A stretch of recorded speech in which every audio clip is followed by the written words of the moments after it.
my steps to be a wise place to begin. Good luck. What the bloody hell was that all about? Sorry, Ron, but seeing as you can't walk.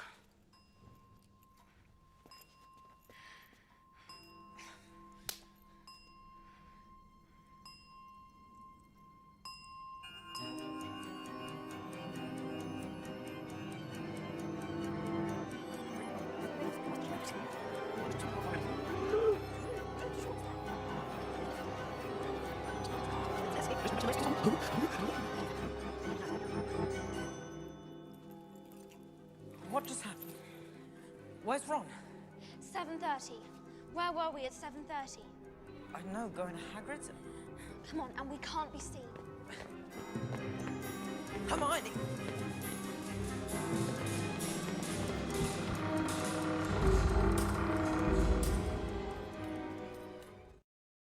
May I please introduce myself before I start my story, as it would help reduce unnecessary details to be explained.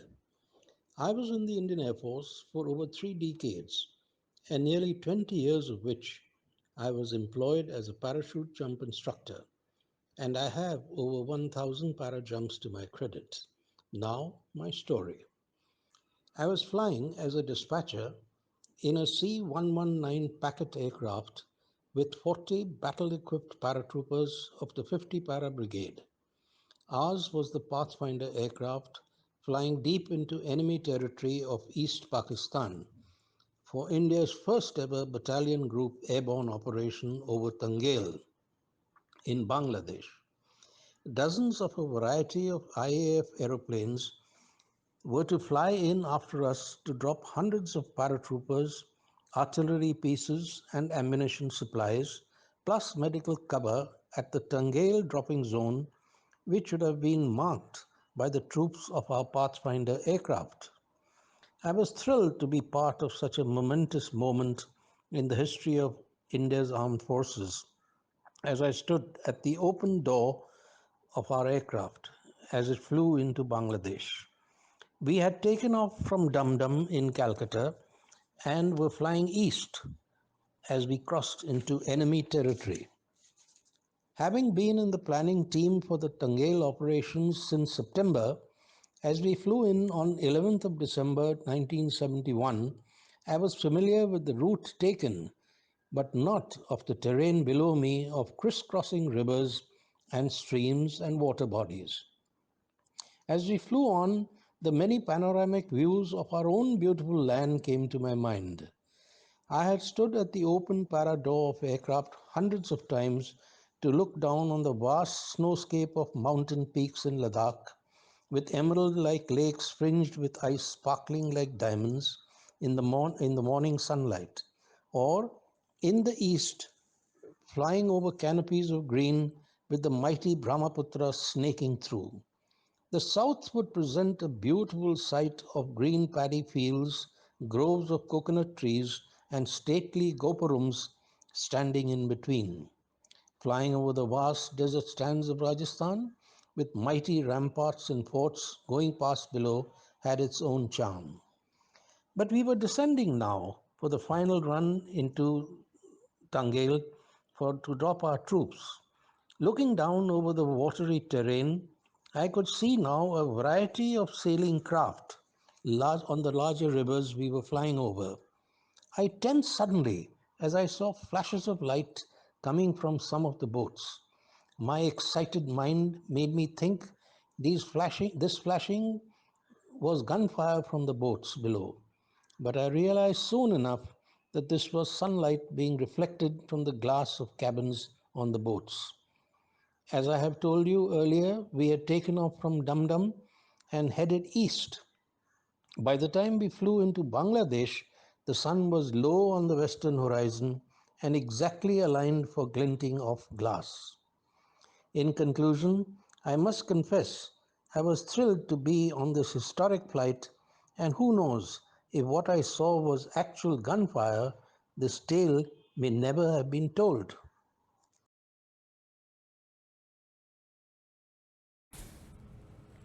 My story is not actually a story, but something which happened with me when I was very, very, very young. It seems like another world, another time. So I was in Sophia College, Ajmer, and those were the days. I don't know if others went through this stage of their lives when this Oja board was the in thing that time. I started it by mistake and then I was the center of it all. Every corner in the college, every free time, every bunking time, I was sitting with various groups and was making the spirit answer the girls' questions. Will I get married next year? What will be my percentage? Will I see that handsome boy again? Will I be able to make at least one boyfriend this year? Were some of the common questions asked those times. I would move the coin with full concentration, pretending the spirit is doing it. Actually, I still wonder why no one ever questioned me as to whether I was the one moving the coin or not. They just believed me. Maybe I did with so much conviction. Actor I am and have always been. So many times I was punished by our principal, Sister Elise. But I continued. My favorite pastime for almost a month. And then this happened. One of the groups, one of the sessions, I was moving the coin. Dear spirit, when will Ritika get married? Canteen auntie, Galku Amma stopped me. She disturbed me with her half-burnt samosas and that watery ketchup. But how we loved them that time. I lifted my finger from the coin to pick the plate. The coin was still moving. In fact, too fast, too feverishly. And then it went on to S-T-O-P. And I froze. As I'm narrating this, my mind flashes back to that day, many decades ago, and I get goosebumps. I look up now and I see my curtains dancing in the wind. But just wait. Is that someone behind my curtain? Hello? Who's there? Who's there? Hello? Who?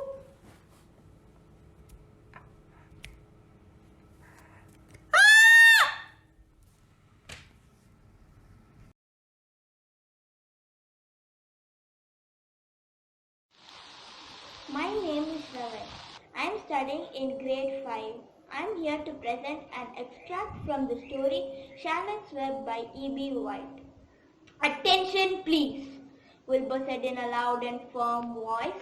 Will the party who addressed me last night please make him or herself known by giving an appropriate sign or signal? Wilbur paused and listened. All the animals lifted their heads and stared at him. The sheep looked at each other in disgust. Wilbur lay down meekly in the manger, facing the door. Soon, Lavi appeared with fluffs for breakfast. Wilbur rushed out, ate everything in a hurry, and licked the truck. Soon, the sheep moved off down the lane. The ganders waddled along behind them, pulling grass. And then, just as Wilbur was settling down for his morning nap, he again heard the thin voice that had addressed him the night before. Salutations, said the voice. What are they? And where are you? Please tell me where are you? And what are salutations? Salutations. It's just my fancy way of saying hello or good morning. As for my whereabouts, that's easy. Look up here in the corner of the doorway. Here I am. Look, I'm waving. At last Wilbur saw the creature that had spoken to him in such a kindly way. Stretched across the upper part of the doorway was a big spider's web, and hanging from the web, head down, was a large grey spider. It was about the size of a gumdrop. It had 8 legs and was waving one of them at Wilbur in friendly greetings. Thank you. My name is Sivransh and I am studying in grade 7. I am going to be presenting an extract from the book A Visit to the Bone Center by Shaurya Chakra. One day when I was about 11 or 12, the telephone rang and I ran to answer it. I caught my leg in the carpet, fell down the stairs, landing on my wrist. It looked broken, hurt badly and swelled immediately. My mother took me to the bazaar to see Mashri Habib, the bone setter. Bone setting was his hobby, and he was so skilled that his reputation had spread far beyond the bazaar. He practiced his skill on broken pottery. He used to break a jug into a dozen pieces, put them in a sack, and from the outside manipulate the pieces into place like a jigsaw puzzle. With infinite gentleness, he manipulated my wrist and told that it was not broken but only slightly cracked, and he could soon put it right. He took some warm ashes from the brazier, poured them in a cotton bag, wrapped the bag around my wrist. If the bone had been broken, he would have kept it motionless by putting 2 strips of wood between it after manipulating it into place and covering it with hot ashes. He then tore a piece of rag from a sheet and made me a sling, saying, "Keep it still for a couple of days. In a week, your wrist will be good as new." Before the antibiotic penicillin was easily available, ashes were used to treat cuts, sterilize wounds, and ease rheumatic pains. Alas, Mashri Habib and all the bone setters eventually disappeared with the modern methods of surgery and plaster casting in dealing with broken bone. Hello, my name is Daman Chandran from 7th grade, and I will be reading you an extract from Pip and the Convict, an adaptation from Great Expectations by Charles Dickens. He was gobbling mincemeat, meat bone, bread, cheese, and pie all at once, staring distrustfully while he did so at the mist all around, and often even stopping his jaws to listen. Some real or fancied sound, some clink upon the river, or even the breathing of beasts upon the marsh, now gave him a start, and he said suddenly, "You're not a false imp? You brought no one with you?" "No, sir, no." "Not told nobody to follow you?" "No." "Well," said he, "I believe you." Pip made bold to say, "I'm glad you enjoy it." "Did you speak?" I said, "I'm glad you enjoyed it." "Thank you, my boy, I do." Pip had often watched a large dog eating his food, and he now noticed a decided similarity between the dog's way of eating and the man's. The man took strong, sharp, sudden bites, just like the dog. He swallowed, or rather snapped up, every mouthful, too soon and too fast, and he looked sideways, here and there, while he ate, as if he thought there was a danger of somebody coming to take the pie away. He was altogether too unsettled in his mind over it to enjoy comfortably. Pip thought ought to have anyone to dine with him, without making a chop with his jaws at the visitor. In all ways of particulars, he was very like the dog. I'm going to present an extract called The Destination Venice from the Beginning City by John Brunton. I chose this piece of extract because the world is not going to be the same in this ongoing pandemic. This piece of extract is to remind you that even if we cannot see the beauty, we can always feel it. Seductive, romantic Venice is a city like no other, a magical floating metropolis of sumptuous palaces and ornate baroque churches. Its sublime beauty strikes you while crossing the lagoon and reveals those fantastical views of which you never tire. I first chose to make my house here 30 years ago, and I honestly haven't met anyone who would choose to leave such an extraordinary place. In Venice, life is experienced in many ways that simply do not exist elsewhere. This is a city without cars, where people walk everywhere, never rushed or stressed, bumping into friends every few minutes, taking the trying to stop off for an espresso or an obra dibin, a glass of wine, to swap gossips, talk politics, or soccer. All the daily elements that other people take granted for is magnified here. The firemen or the ambulance arriving by boat, dustmen navigating their craft down a narrow canal, and giant vats of wine delivered by a flat-top barge.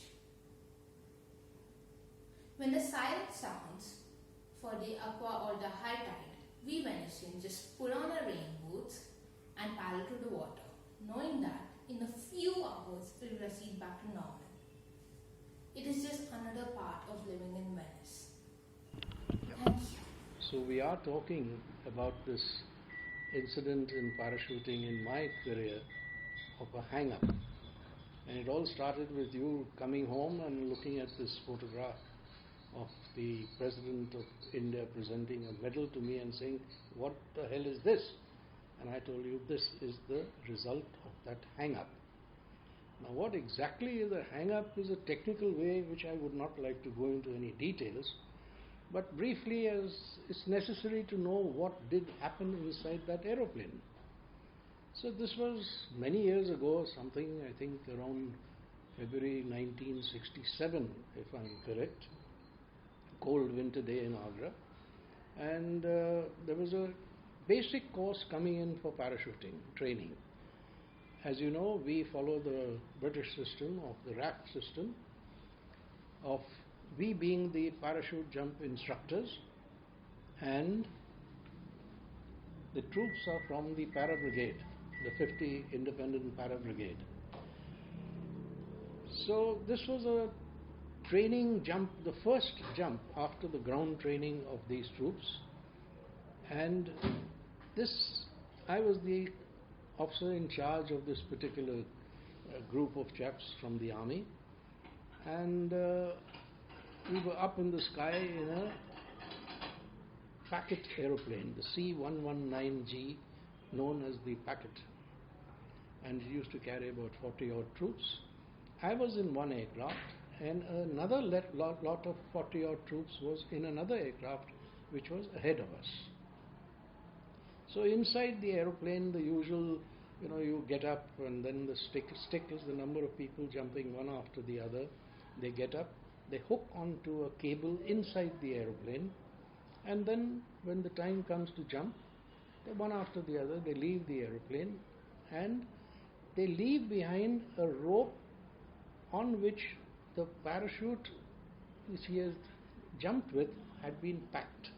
We won't go into those details, but that rope is a nylon rope of about 15 odd feet, and the bag in which the parachute was packed, the inner bag, dangles after the chap has jumped and fallen away with his parachute, and the parachute dispatchers, who were the parachute jump instructors, pull those bags in.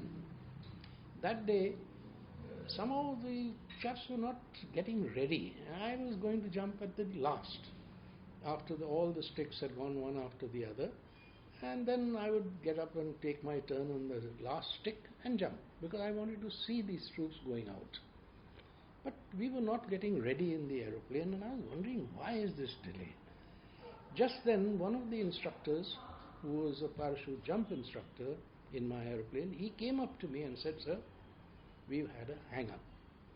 Now that is a bit of a dreaded word in our game of parachuting, because it means that the chap has jumped, but he is still hanging behind the aeroplane and being dragged along by virtue of the fact that this cable has not extended fully, this cord with which his parachute is attached, and it is now stuck to some part of his body, to his equipment or body. In this case, no equipment. It was the first jump of a basic course chap. So, okay. I walked up to the cockpit. The packet has a couple of steps, and there's a little platform in which the pilot, co-pilot, navigator, there's a bit of a biggish space. So I walked up and talked to Mukho, who was the captain of our aircraft, and what's happened. So there in front of us was the other aeroplane with this trooper hanging out, and going round and round, with this cord attached to him, his parachute still on his back, not opened. This is where the danger comes in. If his parachute opens at that point of time, it can interfere with the ailerons and in fact with the aircraft flying itself. But we won't either go into that also. We have a drill because this is an eventuality that does occur in parachuting. And we have a system called a release gear.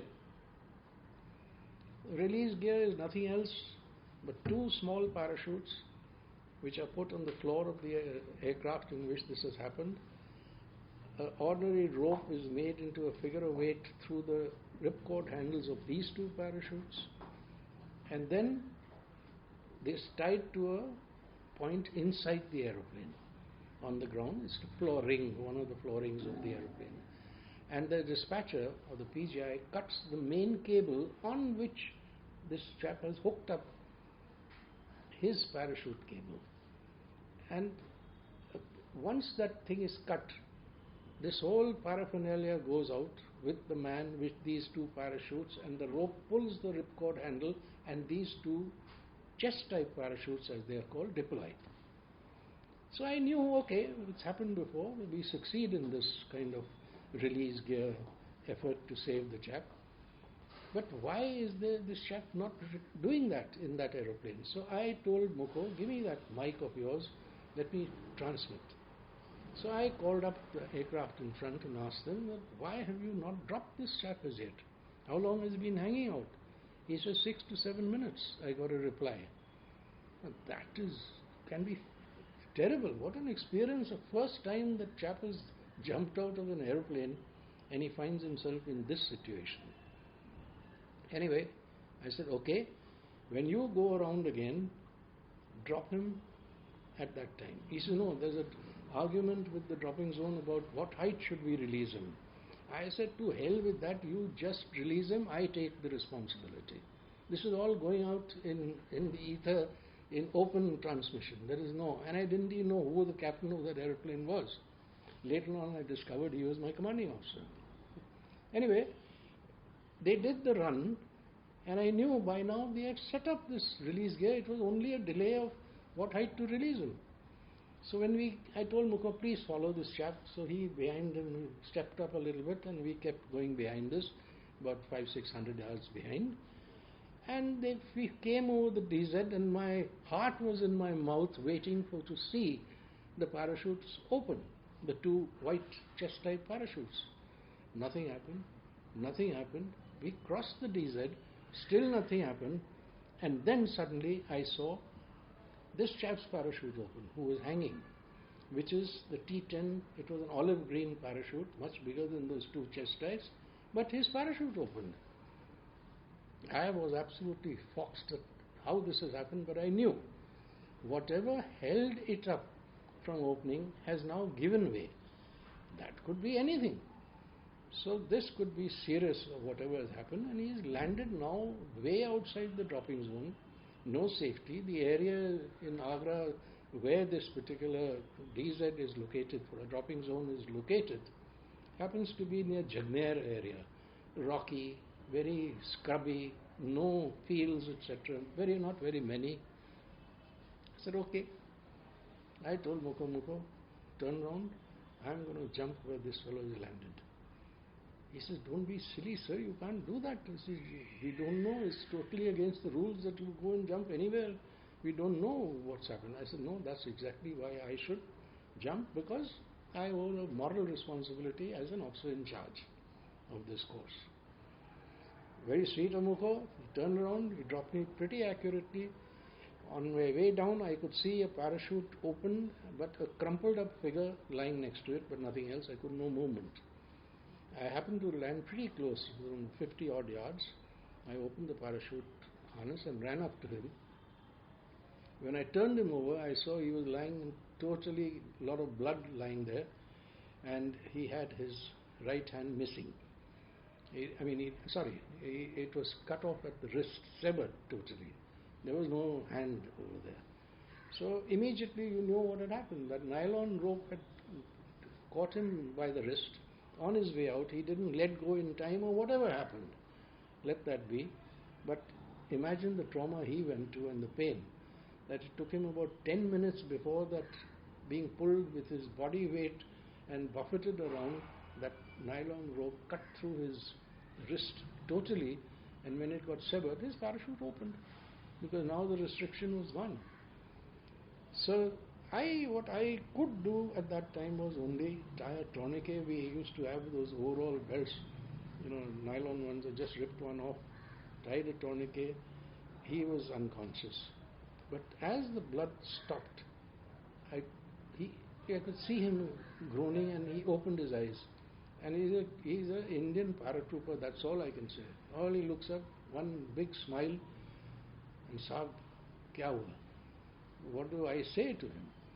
Meanwhile, few villagers who had seen first his parachute, then the others, had homed on to the place where we were, and they said, what can we do? Can we bring water, milk, the usual wanting to help.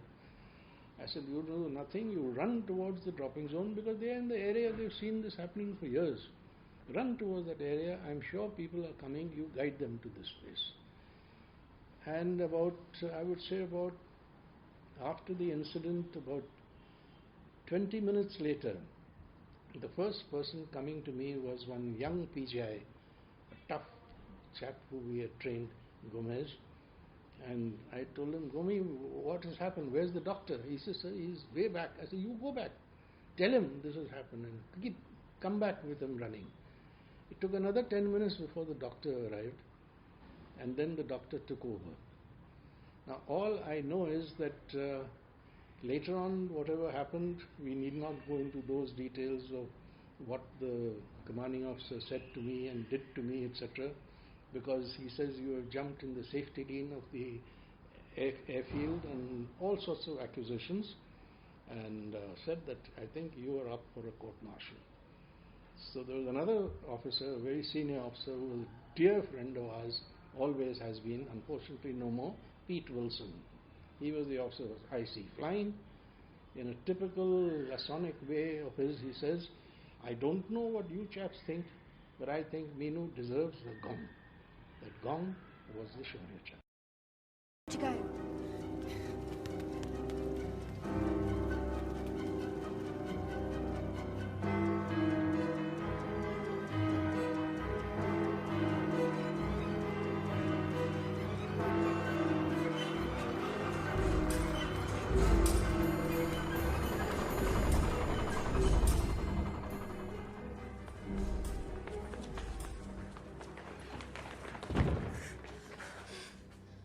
Well, He's free. We did it. did what? Good night.